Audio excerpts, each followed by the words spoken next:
वडापाव म्हटलं की सगळ्यांच्याच तोंडाला पाणी सुटते. माझंही सेम तसंच आहे. आज मी बनवलं आहे घरीच वडापाव. तर त्याची रेसिपी मी तुमच्यासोबत शेअर करते. व्हिडिओ शेवटपर्यंत नक्की बघा. तर सर्वात अगोदर इथे वडापावची चटणी बनवण्यासाठी मी घेतली आहे कोथिंबीर, 5-6 मिरच्या, आलं घेतलं आहे. त्याचे बारीक तुकडे करते जेणेकरून मिक्सरमध्ये ग्राइंड करताना ते बारीक होईल. आणि 7-8 लसणाच्या पाकळ्या. आता हे मिक्सरमध्ये काढून घ्यायचं आहे बारीक आपल्याला. आणि इकडे मी अगोदरच बटाटा उकडून घेतला आहे. बटाट्याला आपल्याला जास्त गाळ असं शिजून पण घ्यायचं नाही आहे. कुकरमध्ये 1-2 शिट्ट्यामध्ये बटाटा चांगल्या प्रकारे शिजतोय, त्यामुळे जास्त शिजवायचा पण नाही आहे. आता इथे मी पूर्ण बटाटा सोलून घेतला आहे. आता त्याला चांगलं मॅश करून घेते.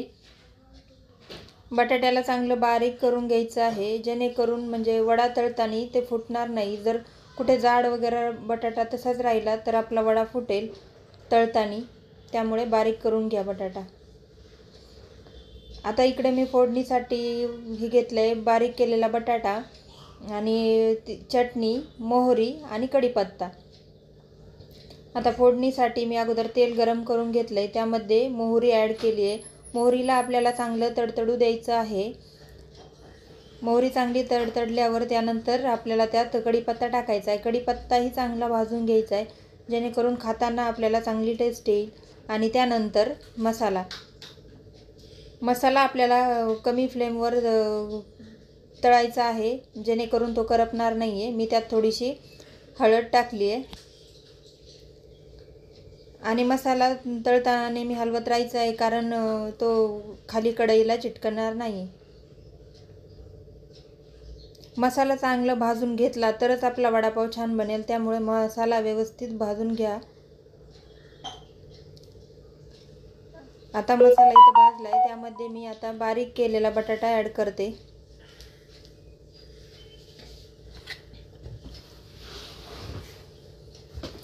वरून मी थोडीशी चिरलेली कोथिंबीर टाकली आहे जेणेकरून वडापावला चांगली टेस्ट येईल.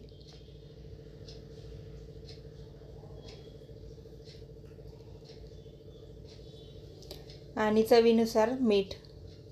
आता हे आपल्याला व्यवस्थित मिक्स करून घ्यायचं आहे. पूर्ण मसाला बटाट्याला लागला पाहिजे. आता इथे आपली भाजी रेडी आहे.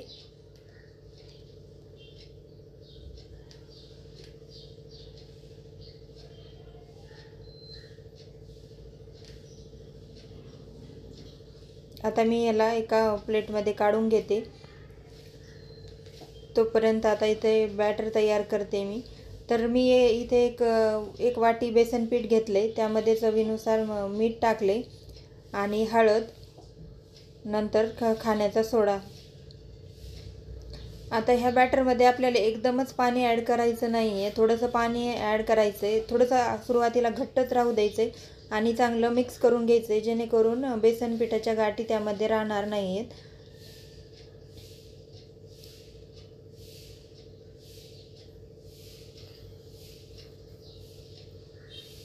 थोडासा अंदाज घेत आपल्याला त्यात पाणी ॲड करायचं आहे. बॅटर खूप जास्त पातळही ठेवायचं नाही आहे आणि खूप जास्त घट्टही ठेवायचं नाही.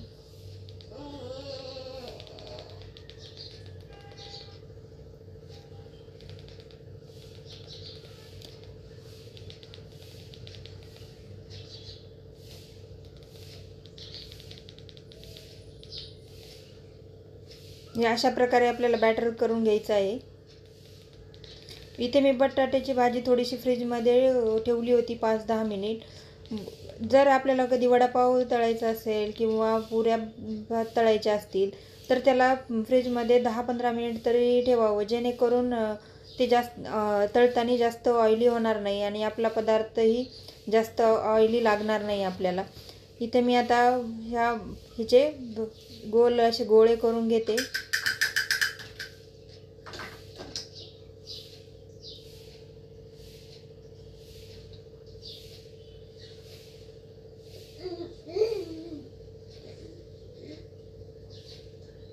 आता ह्या वड्याला बॅटरमध्ये डीप करून मी तळण्यासाठी टाकत आहे.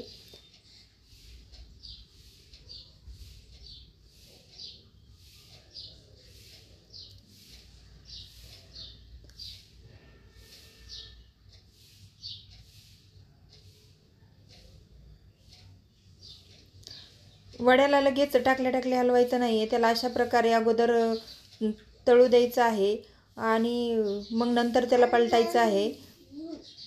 वडे इथं छान असे फुगलेत. जर आपण टाकले की लगेच त्याला पलटलं तर ते कढईला खाली चिटकेल, म्हणून थोडंसं त्याला खालून भाजू द्यायचं आहे आणि नंतरच त्याला पलटायचं आहे. वडे इथं मस्त असे फुगलेत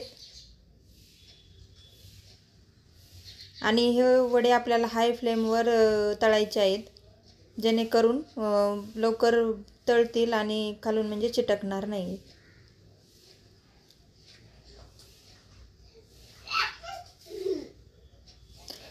तुम्ही माझ्या चॅनलवर नवीन असाल किंवा सबस्क्राईब केलेलं नसेल तर माझ्या चॅनलला सबस्क्राईब करा आणि तुम्हाला रेसिपी आवडत असेल किंवा व्हिडिओ आवडला असेल तर व्हिडिओला लाईक करा, शेअर करा.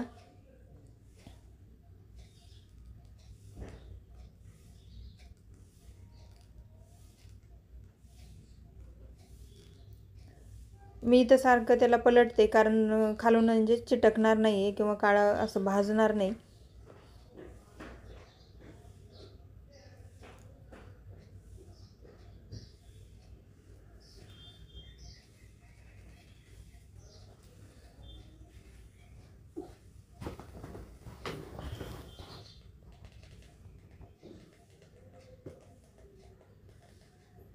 आपलं बॅटर व्यवस्थित झाल्यामुळं वडा इथं फुटला नाही. जर बॅटर व्यवस्थित नसेल तर वडा फुटेल.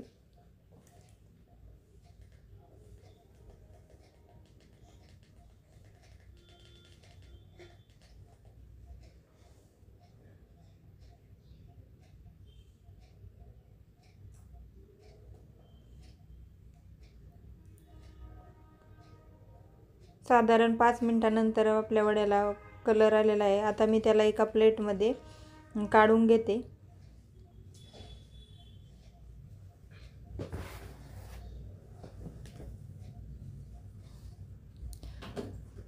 आणि वडापाव सोबत खाण्यासाठी मी इकडे 5-6 मिरच्या अशा तेलामध्ये तळून घेते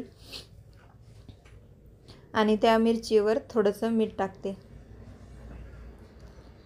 अशा प्रकारे आपला वडापाव रेडी आहे. तुम्ही ही रेसिपी तुमच्या घरी एकदा नक्की ट्राय करा. तोपर्यंत बाय बाय.